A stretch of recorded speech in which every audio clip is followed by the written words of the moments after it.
तरह की प्रॉब्लम आप सुपरपोजिशन प्रिंसिपल पे। सो प्रिंसिपल ऑफ सुपरपोजिशन क्या होता है वो आपको बताया मैंने। उसके ऊपर कूलम्स लॉ की कुछ प्रॉब्लम्स करनी है। इसमें मैं जनरल चार्जेस लूँगा, क्यू डिस्टेंस आर लूँगा उनके बीच, ठीक है। और ट्राइंगल, इक्विलेटरल ट्राइंगल के ऊपर क्वेश्चन करेंगे और स्क्वायर के ऊपर करेंगे। That will finish my today's lecture. Okay, so question is, आपने कुछ बातें याद रखनी है। इक्विलेटरल ट्राइंगल में ये चीज़ें याद रख लो आप, सिंपल 2-3 बातें। इसमें एंगल 60 डिग्री होता है, ये भी 60 होता है, ये भी 60 होता है, सबको पता है। ओके, ये तो आपको चलो पता है। दूसरी बात ये कि एक चीज़ जो आपको शायद ना पता हो कि सेंट्रॉइड है इस ट्राइंगल का, ठीक है। तो ये वाला डिस्टेंस कितना होता है, ये वाला यहाँ से लेके सेंट्रॉइड तक, वर्टेक्स से लेके सेंट्रॉइड तक का डिस्टेंस कितना होता है, ठीक है। तो ये यदि इसकी ये मान लो ये साइड की लेंथ आर है तो ये होता है r/√3। बस ये याद रखना आपने, r/√3। तो ये भी r/√3 हो जाएगा, ये भी r/√3 हो जाएगा। सिंपल ट्रिग्नोमेट्री लगाइए, 60 डिग्री है तो 30 हो जाएगा, ठीक है। यहाँ से परपेंडिकुलर ड्रॉ करिए, ये r है टोटल, तो r/2 हो जाएगा, r/2 है, ठीक है। और इसको निकालना, इसको x मान लीजिए, तो x अपॉन r/2 हो जाएगा secant 30 and you will get x equal to r/√3। Simple trigonometry 10th class की। तो सेंट्रॉइड से वर्टेक्स का डिस्टेंस कितना होता है, यहाँ से यहाँ भी सेम ही होगा, यहाँ से यहाँ भी सेम होगा। यदि लेंथ उसकी r है तो r/√3, ठीक है। ये चीज़ याद रखिए, ठीक है। और एक ये स्क्वायर के केस में वेरी इंपॉर्टेंट पढ़ा है आपने ये भी, यदि इसकी भी हर साइड r है तो मुझे ये बताएंगे ये कितना होगा डायगोनल। पाइथागोरस लग जाएगी r।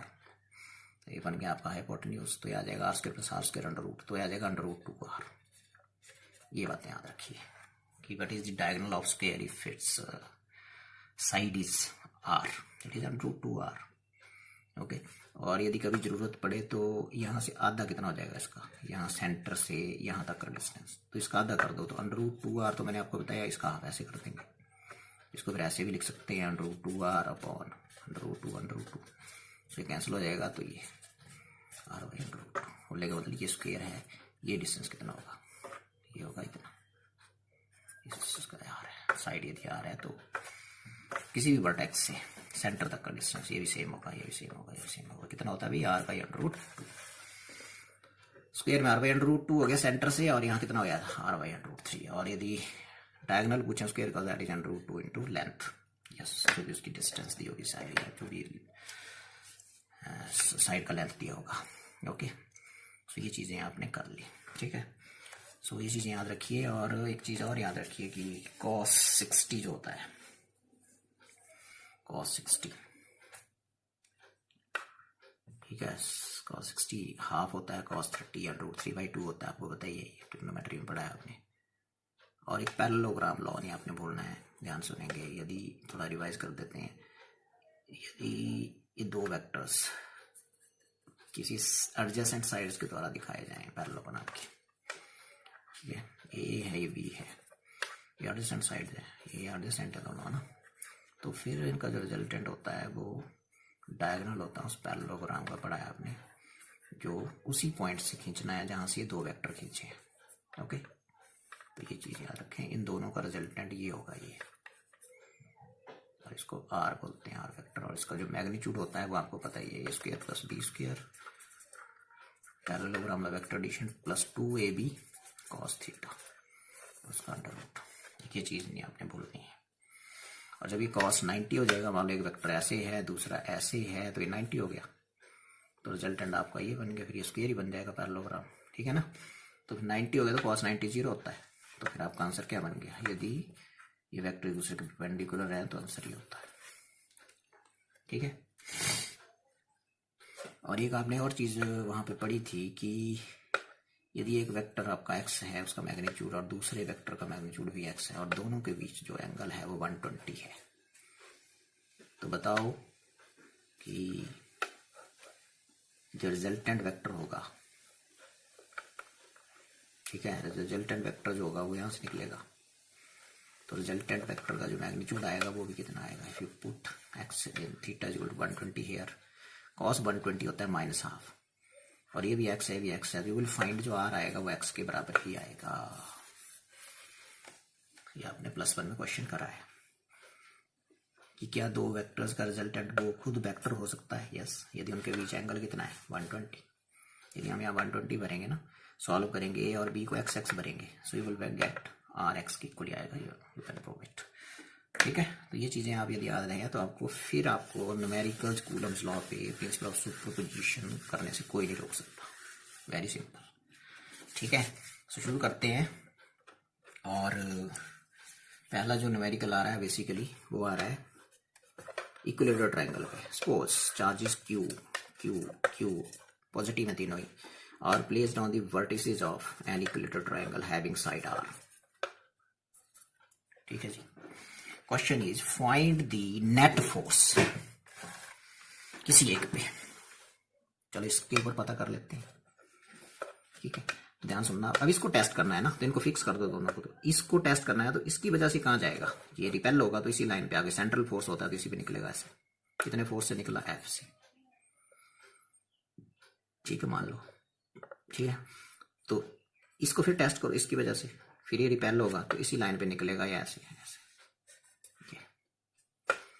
ठीक है, ऐसे होगा ना। तो मैं यहाँ सेम ही लिख रहा हूँ फोर्स। क्यों लिखा सेम मैग्नीट्यूड में, बिकॉज चार्जेस सेम है, डिस्टेंस सेम है। चार्जेस यहाँ भी सेम है, डिस्टेंस सेम है।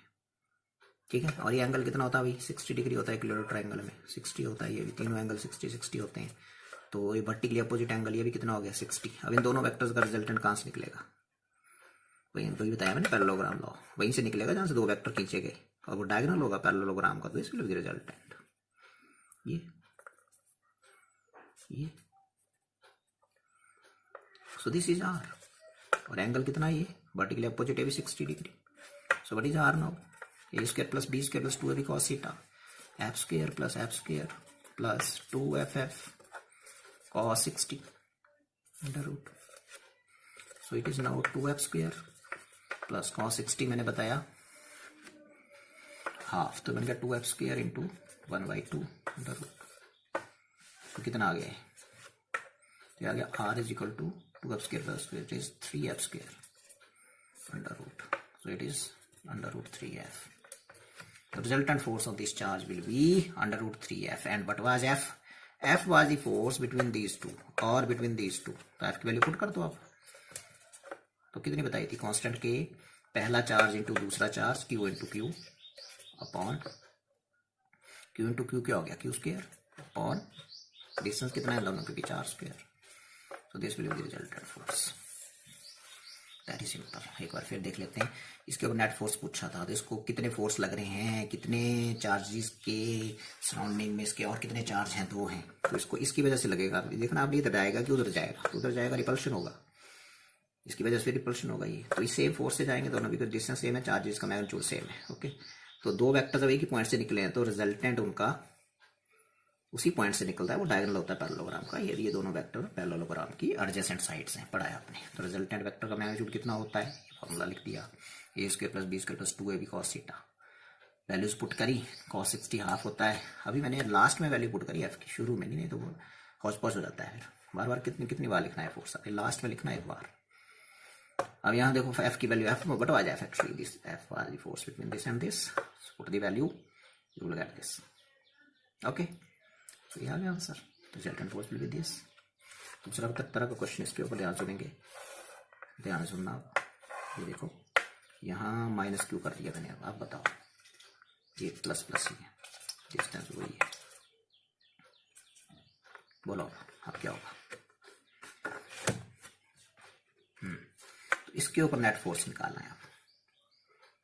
3 charges are placed on vertices of equilateral triangle shown in figure and the side of the triangle is R, and what is the net force on Q। आप इसके ऊपर निकालो चाहे इसके ऊपर निकाल लो, इसके ऊपर निकालो चाहे इसके ऊपर निकालो, एक ही बात है। इसके ऊपर निकाल देते हैं। बोलिए इसकी वजह से कहाँ जाएगा, इसको टेस्ट करना है। अब रिपल्शन होगा, इधर जाएगा, कितने फोर्स से जाएगा, मान लो एफ से। अब मुझे कौन बताएगा कि ये चार्ज इसकी वजह से भी तो फोर्स एक्सपीरियंस करेगा, कितना करेगा, इसको टेस्ट कर रहे हैं। तो एक किधर जाएगा, इसकी तरफ जाएगा, इसकी तरफ जाएगा, तो फोर्स मेरे ख्याल से ऐसे होगा। ये बराबर लेंथ के वेक्टर बनाने हैं दोनों, इनकी लेंथ बराबर क्यों बनानी, because length of A vector जो सिंपल उसका मैग्नीट्यूड। तो यदि ये आपको एफ इतनी लेंथ यदि एफ मैग्नीट्यूड दिखाती है तो इतनी लेंथ को फिर एफ ही दिखाना है, बिकॉज वही चार्जेस सेम है, डिस्टेंस सेम है, चार्जेस सेम है, डिस्टेंस सेम है। तो ये फिर वही पैरेललोग्राम, दो वेक्टर एक पॉइंट से निकल रहे हैं, रिजल्टेंट इनका कहाँ से निकलेगा? तो फिर पैरेललोग्राम कंप्लीट कर लीजिए। ठीक है, तो रिजल्टेंट निकलेगा ये। ठीक है, तो रिजल्टेंट को बोल देते हैं आर। तो ये आर निकालना हमारा टारगेट है। अब मुझे कोई बताएगा कि ये एंगल कितना कितना होने वाला है। ये एंगल आपको पता है 60 होता है। ठीक है, तो ये वेक्टर आपका इधर जा रहा है, देखो ये, और एक वेक्टर ये, दोनों वेक्टर्स के बीच कितना बचेगा? बिकॉज टोटल एंगल लाइन पे 180 हो गया, 60 आपका कवर हो गया, तो आगे कितना बचा? 120 आएगा ना। तो आर की वैल्यू निकाल दो। और यदि आपको जो मैंने अभी चीज़ें बताई थी इधर लिखी थी कि दोनों एक जैसे हैं और उनके बीच एंगल 120 है, तो रिजल्टेंट भी वही आएगा जो वो खुद दें, वो क्या आएगा? एफ ही आएगा आंसर।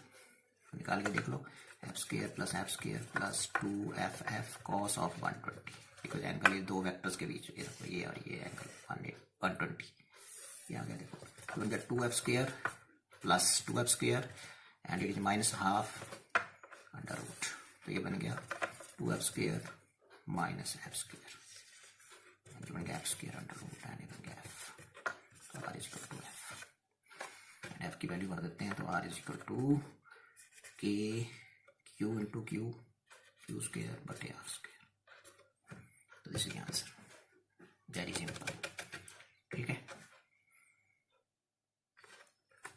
और अब थोड़ा सा और हम करते हैं आगे इसी के ऊपर तीसरी तरह की प्रॉब्लम, कलर ट्रायंगल के ऊपर।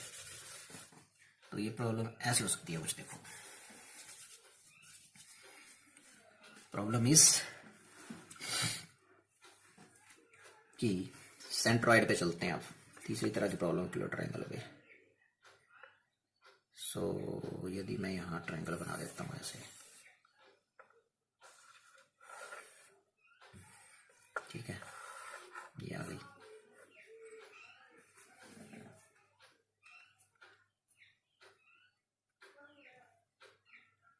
ठीक है, सो ये है आपका चार्ज क्यू। अब मैंने सेंट्रॉइड जो इसके ट्रायंगल का है वहाँ भी एक चार्ज रख देना है, बस ये एक्स्ट्रा। यहाँ क्यू ही है, यहाँ भी क्यू ही है। सेंटर पे मैंने फिर यहाँ रेड उसका जो लेंथ है वो आ रही है। ये मैंने आपको पहले बता दिया है, बिकॉज ये होता है r/√3। तो ये सारे r/√3 हो जाएंगे। ये भी r/√3 और ये भी r/√3। यहाँ भी एक चार्ज रख दिया, set this charge is Q. ठीक है, क्वेश्चन पता क्या पूछा जा रहा है? क्वेश्चन ये पूछा जा रहा है कि इसके ऊपर या इसके ऊपर या इसके ऊपर नेट फोर्स कितना होगा, ये क्वेश्चन। ठीक है, सो चलो इसको ले लेते हैं। तो इसके ऊपर नेट फोर्स कितना होने वाला है, बताइए। कितने चार्जेस के इन्फ्लुएंस में है ये? 1 2 3 चार्जेस की वजह से इसको फोर्स लगना है जी। ठीक है, इसकी वजह से कहाँ जाएगा? ये पॉजिटिव है, ये खुद पॉजिटिव है, देखो क्यू। तो ये इसको रिपल्शन मिल रही है, वो इधर जाएगा ऐसे, इसी लाइन पे आगे भागेगा ऐसे। कितने फोर्स से किया? मान लो एफ से, इसी लाइन पे आगे। ठीक है, अच्छा इसकी वजह से कहाँ जाएगा? इसकी वजह भी पॉजिटिव, खुद ये पॉजिटिव, तो इधर भागेगा ऐसे। क्यों एफ लिखा मैंने, बताओ? सेम चार्जेस है, सेम डिस्टेंस है। ठीक है, अब मेरे को बताओ ये भाई जी, इसकी वजह से भी तो खींचेगा ये। क्या कहाँ खींचेगा? दूर खींचेगा, रिपल्शन मिलेगा इसकी वजह से भी। तो इसी लाइन पे आगे, इस लाइन को आगे बढ़ाओ तो इधर चला जाएगा ऐसे।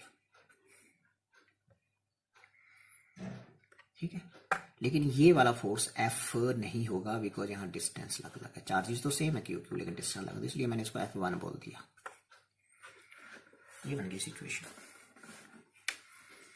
तो मैं F की वैल्यू आपके लिए लिख देता हूँ। F was the force between this and this और बिटवीन दिस एंड दिस। तो F was k q square upon r square, ये F। और F1 is the force on this due to this and it is k q square, लेकिन distance मैंने बताई थी r/√3 उसका whole square. सो F1 कितना आ जाएगा देखो जरा, के, हाँ 3 आ जाएगा, इधर 3 ऊपर चला जाएगा ना, तो k q square upon r square. ठीक है, सो ये आपका F है। तो F1 is equal to, because ये F है आपका सारा ही, ये देखो उसको आप 3F लिख सकते हैं। ये साइड में मैंने कैलकुलेशन कर ली। ओके, तो मेरे पास देखो F1 भी लग गया पता कितना है। ठीक है, एक चीज ध्यान से सुनेंगे आप, अब इसको भूल जाओ, F1 को, F1 निकाल चुके हैं हम। अब इन दोनों फोर्सेस का रिजल्टेंट कहाँ जाएगा, पैरेललोग्राम लाओ, एंगल पता होना चाहिए। 60 है तो ये भी कितना होगा, 60 वर्टिकली अपोजिट, तो इन दोनों के बीच एंगल 60 है, तो इन दोनों का रिजल्टेंट भी इसी लाइन पे जाएगा।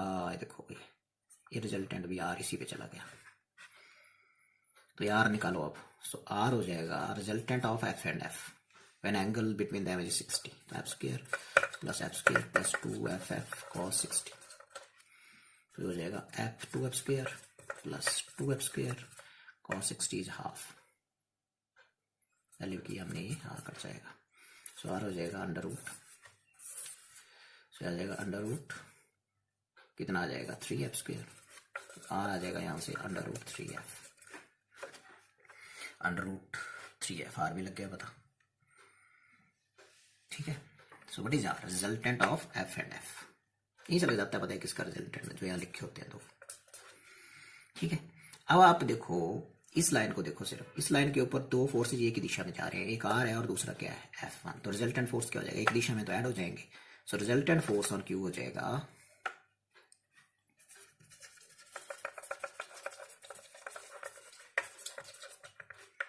ठीक है, उसको आर डैश बोल देते हैं, वो हो जाएगा r plus F1। What is r now, put it, ये देखो under root 3f and what is F1 है देखो 3f, कॉमन क्या है, f कॉमन है, तो बन गया अंडर रूट 3 प्लस 3 इंटू क्या बचा के f। अब f की वैल्यू भर दो, so value will be, f की वैल्यू बोलेंगे,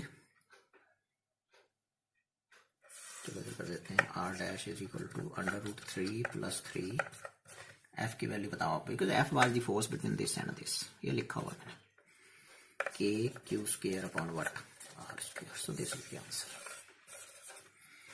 तो ये था आपका ट्रायंगल, इक्विलेटरल ट्रायंगल के ऊपर तीसरी तरह की प्रॉब्लम कि यदि सेंट्रॉइड ऑफ द ट्रायंगल पे भी चार्ज है तो किसी एक के ऊपर फोर्स निकालो। यहाँ भी निकाल सकते हैं, आपको असाइनमेंट में दूंगा ये प्रॉब्लम, इसके ऊपर पूछेंगे तो इसके ऊपर निकाल सकते हैं। फिर किसी एक को नेगेटिव कर दो, किसी को डबल कर दो, number of problems can be designed. Okay, तो ये आपको लग गया ना पता, इसके ऊपर नेट फोर्स पता करना था। तो कितने चार्जेस के इन्फ्लुएंस में है 3, तो इसकी वजह से कहाँ जाएगा इधर, इसकी वजह से कहाँ जाएगा इधर, तो दोनों सेम फोर्स से जाएंगे, और इसकी वजह से कहाँ जाएगा ऊपर को। ठीक है, ऊपर को गया तो कितने फोर्स से क्या, F1 मैंने निकाल के बता दिया, बिकॉज डिस्टेंस आर को रूट 3 है, ये आ गया। और फिर मैंने बोला इन दोनों फोर्सेस का रिजल्टेंट, इसका और इसका रिजल्टेंट कहाँ होगा, इसी लाइन पे होगा जिसपे F1 है, तो रिजल्टेंट भी निकाल दिया, रूट 3f आ गया। ठीक है, सो फिर मैंने बोला कि अब नेट फोर्स कितना है इसके ऊपर, नेट ए दो फोर्सेज एक दिशा में लग रहे हैं, मैग्नीट्यूड में इनको ऐड कर दो, तो आर प्लस कितना आ गया, and put the value of F at last will get the answer. So ये ट्रायंगल के ऊपर जो प्रॉब्लम्स है वो खत्म होती हैं। सो अब हम last type of problem square के ऊपर शिफ्ट करेंगे, और जो स्क्वायर है वेरी सिंपल, उसमें कुछ भी नहीं है, बहुत ही सिंपल है, जैसे यहाँ किया ट्रायंगल तो स्क्वायर भी कर लेंगे। ठीक है जी, सो स्क्वायर के ऊपर उसके जो वर्टेक्स हैं उसके ऊपर हमने 4 चार्जेस रख दिए हैं, suppose Q Q Q Q, और साइड का लेंथ ले लो आर। ठीक है, तो पहली तरह की प्रॉब्लम ऐसे आ सकती है कि ये है आपका स्क्वायर, इसके वर्टेक्स पे 4 चार्जेस आपने रख दिए हैं, क्यू क्यू क्यू क्यू। ठीक है, तो इसके ऊपर नेट फोर्स पता करो। ठीक है, जो पॉइंट ए पे हमने चार्ज रखा है उसके ऊपर नेट फोर्स पता करो। तो ये पॉइंट ए है, मान लो ये आपका बी है, ये सी है, ये डी है। Find the net force on A, charge placed at point A. ठीक है, तो एक जैसे ही किसी के ऊपर भी पूछ सकता है, बी पे पूछेंगे, सी पे पूछेंगे, डी पे पूछेंगे, सेम ही होगा। ठीक है, साइड इसका आर है। शुरू करते हैं, कितने चार्जेस के इन्फ्लुएंस में है चार्ज, इसके ऊपर नेट फोर्स पता करना है 3। ठीक है, मैंने बताया था आपको कि ये वाला डिस्टेंस भी आपको पता होना चाहिए, यदि ये आर है तो कितना बताया था, अंडर रूट 2r, ये आपको पता है। ठीक है, तो ए इसकी वजह से कहाँ जाएगा, ये इधर जाएगा, एफ फोर्स से गया मान लो, इसकी वजह से कहाँ जाएगा, ऊपर को जाएगा, कितने फोर्स से गया एफ, इसकी वजह से कहाँ जाएगा, इसी लाइन पे जाएगा, इधर को रिपेल होगा, ये चला गया देखो, ठीक है। और उस फोर्स को हमने बोल दिया F1। तो पहले F लिख दो, force on Q due to Q कितना आ जाएगा, के क्यू स्क्वायर अपॉन डिस्टेंस कितना भी आर स्क्वायर, इसके और इसके बीच ले लो, चाहे इसके और इसके बीच ले आ गया, ठीक है। अब बताओ F1 कितना है, F1 इज इक्वल टू के, F1 इसके और इसके बीच है, क्यू स्क्वायर अपॉन डिस्टेंस का प्रॉब्लम है यहाँ, तो अंडर रूट 2r का होल स्क्वायर, तो F1 आ जाएगा के q square upon 2r square, और ये जो चीज़ है ये किसके बराबर है, F के, तो F1 आ जाएगा F अपॉन 2, ठीक है, ठीक है जी। तो ये आ गया F1, तो ये F1 भी आपको पता लग गया, F भी आपको पता है, ठीक है। अब इस F और F का रिजल्टेंट ना एंगल कितना है, 90 डिग्री, तो इसका रिजल्टेंट भी इधर ही जाएगा और उसको R बोल देते हैं, ठीक है। सो F1 ये चला गया और R आपका ये आ गया, तो एक ही लाइन पे आ गए दोनों, देखो। So resultant R is equal to, resultant R किस किस का, F और F का, तो मैंने बताया है कि 90 डिग्री एंगल हो तो ये कितना आता है, cos 90 जीरो हो जाता है, फिर फैक्टर जीरो हो गया, तो ये आ जाएगा F plus F square plus F square आ जाएगा 2F square under root, so resultant आ जाएगा अंडर रूट 2F, ठीक है। तो अब ये फोर्स और ये फोर्स है, देखो F1 और एक लाइन पे लग रहे हैं, तो इनका मतलब वो ऐड हो जाएंगे, so net force on Q कितना आ जाएगा, बोलो, R डैश बोल देते हैं, इट इज इन दोनों का जोड़, ठीक है, R plus F1, what is value of R, ये under root 2F, what is value of F1, F/2, common क्या है यहाँ पे, R dash is equal to, F common है तो ये under root 2 plus 1/2 into F, अब F की वैल्यू आप भर दो लास्ट में, ये वाली, put the value here, you will get this, so this is the answer, k q square upon r square, very simple question, जैसे ट्रायंगल में था, ठीक है जी। दूसरी तरह की प्रॉब्लम हो सकती है कि आप इस चार्ज को नेगेटिव कर दो, ये, और इसके ऊपर नेट फोर्स पता करो, बताओ कहाँ जाएगा, साइड वही यार, ठीक है जी। और ये डिस्टेंस भी आपको पता है, इसके ऊपर करना है नेट पता, तो ये फिर भी आपको पता ही है, अंडर रूट 2r, ठीक है जी। अब इसकी वजह से इसको चेक कर रहे हैं भाई, टेस्टिंग दिस, कहाँ कहाँ जाएगा बताओ, इसकी वजह से इसकी तरफ जाएगा, अट्रैक्ट होगा, कितने फोर्स से अट्रैक्ट होगा, मान लो F, ठीक है। और इसकी वजह, ये इसको टेस्ट करना है, इसकी वजह से पॉजिटिव पॉजिटिव रिपेल होगा, इसी लाइन पे इधर भागेगा F, सेम फोर्स के वन पे कुछ डिस्टेंस सेम है, चार्ज सेम है, ठीक है। तो फिर एक और चार्ज के इन्फ्लुएंस में है ये इसकी वजह से भी तो लग रहा है, तो डिस्टेंस कितनी है ये, तो रिपल्शन होगी पॉजिटिव पॉजिटिव में, it will move in this direction, ऐसे, ये F1 बोल दिया मैंने, ठीक है।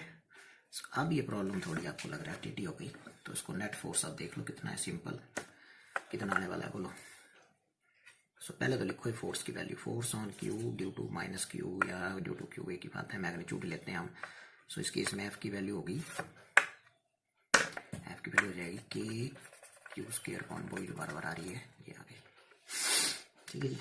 F1 की वैल्यू लिखो फटाफट, F1 इक्वल टू के, इन दोनों के बीच आई फोर्स, ये देखो, सो ये आ जाएगा q square upon under root 2r whole square, leave किया हमने ऐसे, ये देखो सेम ही है, सो ये आ जाएगा आपके पास, कितना आ जाएगा ये, k q square upon r square, और इधर आ जाएगा 2, लेकिन ये जो चीज़ है ये किसके बराबर है, F के, तो F1 आ जाएगा F/2, तो ये भी निकल गया, ये भी निकल गया, पता है आपको, ठीक है। अब कौन बताएगा कि इन दोनों का रिजल्टेंट जैसे यहाँ निकाला था, R आ जाएगा, इन दोनों का रिजल्टेंट ये, इसका और इसका रिजल्टेंट, इसका रिजल्टेंट ये आ जाएगा, यहाँ से निकलेगी लाइन, बिल्कुल उनके बीच में से ऐसे, ठीक है। इसका रिजल्टेंट ये आ जाएगा, R बोल दिया उसको हमने, ठीक है, ये आ गया R, इसको R बोल देते हैं।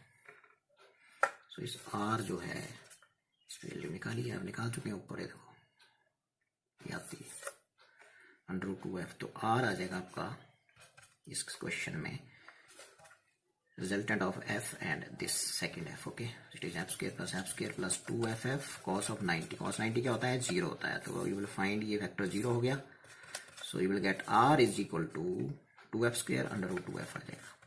तो r भी पता है, ठीक है। अब इस r को देखो बड़े ध्यान से, इस चार्ज के ऊपर अब एक r रह गया, ये खत्म हो गया बिकॉज इन दोनों का रिजल्टेंट मैं निकाल चुका हूँ। ये चीज़ें खत्म है अब, ठीक है, ये चीज़ें अब खत्म है। तो इसको नहीं भूल जाना है अब आपने। अब इस चार्ज के ऊपर एक फोर्स लग रहा है r और दूसरा लग रहा है F1, और उनके बीच एंगल आप चेक कर सकते हैं कितना है। कितना होगा बताइए, सोचो जरा।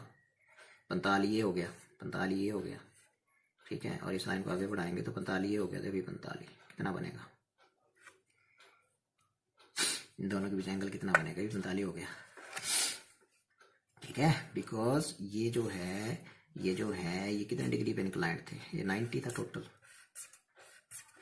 तो ये कितना बचा? 45। वैसे ये और ये भी, ये और ये 90 था, तो इधर को कितना बचा? 45। तो इन दोनों के बीच एंगल कितना होगा? इन दोनों के बीच 90 डिग्री दिख रहा है वैसे, ये देखो 90 डिग्री, ठीक है। सो अब आप रिजल्टेंट निकाल दो किस किस का। r आपके पास ये है और F1 आपके पास ये है मैग्नीट्यूड में। तो resultant of r and F1 is, वो होगा नेट फोर्स। तो वो हो जाएगा r' is equal to r² plus F1² plus 2rF1 cos of angle 90। cos 90 0 होता है तो सारा फैक्टर 0 हो गया, रूट भी ऊपर ये 0 आ गया सारा ही।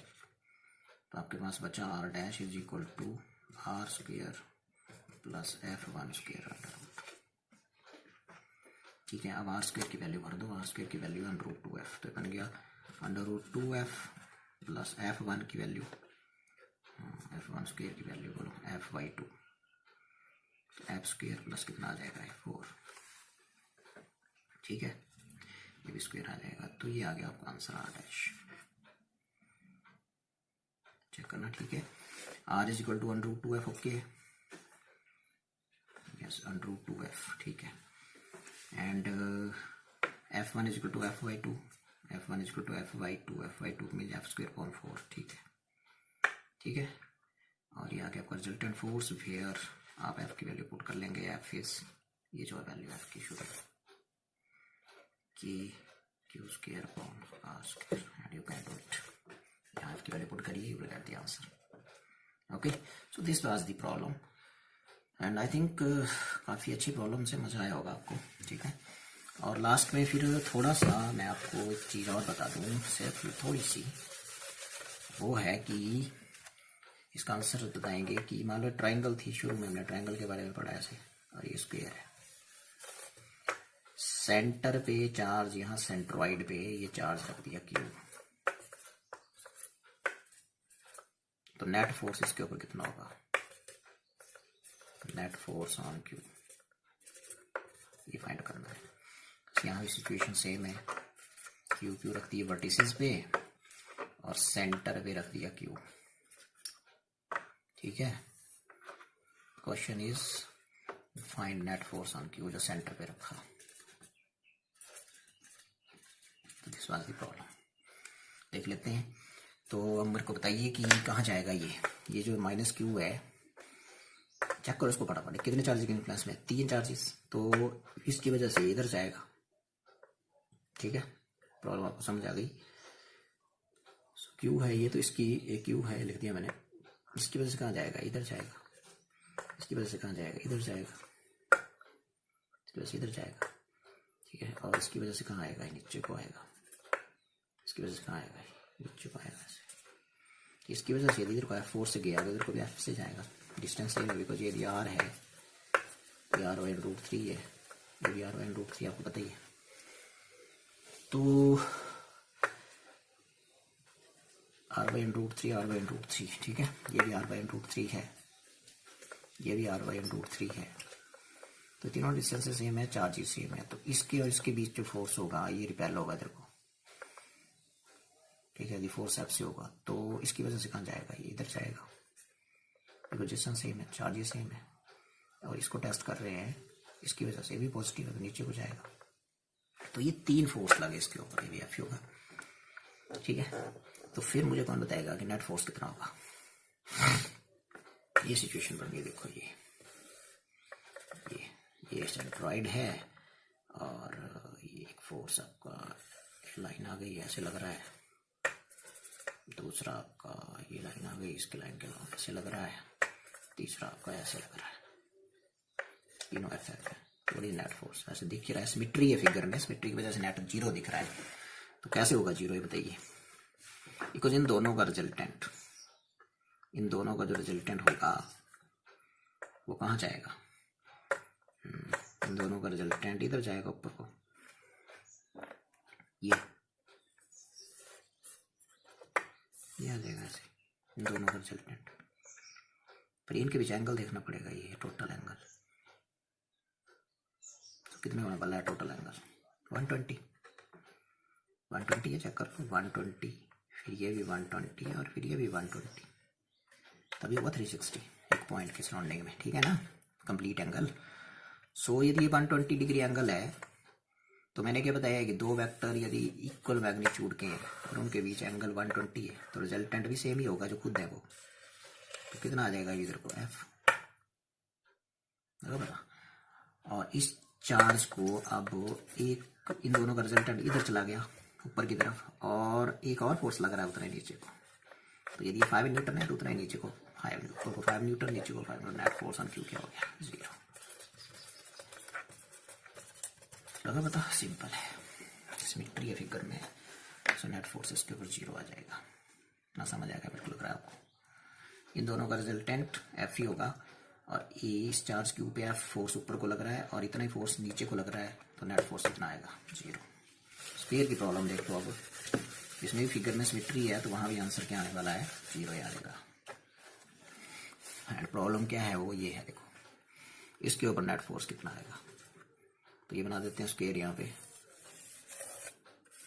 ये आ गया देखो, सो ये क्यू क्यू क्यू क्यू, तो ये आ गया, यहाँ क्यू रखा, नेट फोर्स ऑन दिस कितना होने वाला है, चेक इट,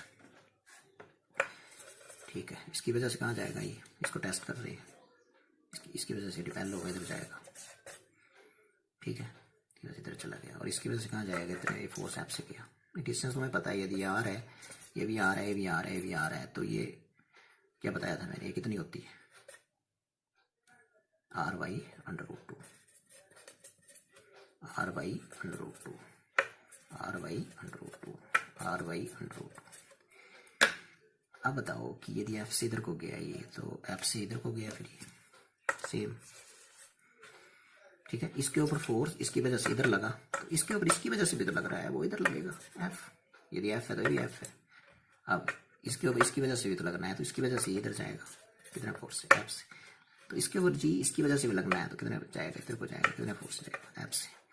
तो देखो चारों तरफ बराबर फोर्स से तुम्हें कोई खींचे, इस चार्ज को कोई खींचे, तो it will remain in equilibrium, so net force on Q कितना आ जाएगा, 0। आज के लिए इतना ही, उम्मीद है आपको समझ आया होगा। और ये जो न्यूमेरिकल्स हैं टफ नहीं होते हैं, थोड़ी सी प्रैक्टिस कीजिए, बहुत मज़ा आता है करने में, है ना। हिमाचल बोर्ड में तो नहीं पूछे जाते हैं ऐसे, बट पूछने चाहिए। बाकी थ्योरी पढ़ी, और थ्योरी पढ़ने के बाद इसमें बेसिकली प्रिंसिपल ऑफ सुपरपोजिशन लग रहा है। और एक डायरेक्शन की बात करनी हो, मैंने यहाँ मैग्नीट्यूड्स की बात करी, तो डायरेक्शन आपको पता ही है, कोई राइट साइड को लेंगे तो आई कैप, आयोटा कैप से दिखाते हैं, आपको पता है, ठीक है। यदि इसके अपोजिट हो गई तो माइनस आयोटा कैप लगा दो, ठीक है। तो आपको पता है बाई की तरफ डायरेक्शन हो तो आपको पता है इट इज जे कैप से दी जाती है, और नेगेटिव बाई एक्सिस की तरफ हो तो it is minus J cap. वैसे जेड की तरफ, जेड की यहाँ जरूरत नहीं पड़ेगी, वो 3 डायमेंशन आ गया। हमने क्वेश्चन 2 डायमेंशनल के किए ना, 2 डायमेंशन तक किसी में थे हम, सिंपल। सो क्या क्या किया हमने, सिंपल लाइन के ऊपर चार्जेस थे, फिर ट्राइंगल के ऊपर चले गए, फिर स्क्वायर के ऊपर चले गए। Number of problems can be designed of this, concept पता होना चाहिए आपको, वेरी सिंपल। ओके, आज के लिए इतना ही। सो अभी जो एक न्यूमेरिकल कर रहे थे इसके ऊपर net force on this charge हमने पता किया। सो यहाँ तक किया हमने r dash is equal to, so this is net force r dash that is r square plus F1 square और उसका अंडर रूट। सो आर की वैल्यू कितनी है, आर है निकाल के बताया था मैंने अंडर रूट 2F, तो यहाँ होल स्क्वेयर नहीं किया था हमने, अंडर रूट 2F कर दिया था वहाँ पे, लेकिन आर जो है बेसिकली वो कितना है अंडर रूट 2F, तो अंडर रूट 2F ब्रैकेट में लेके इसका होल स्क्वेयर करिए, वहाँ मिस्टेक हो गई थी थोड़ी सी। तो ये F1 जो है इसकी F.2 लिखिए वैल्यू होल स्क्वेयर करके।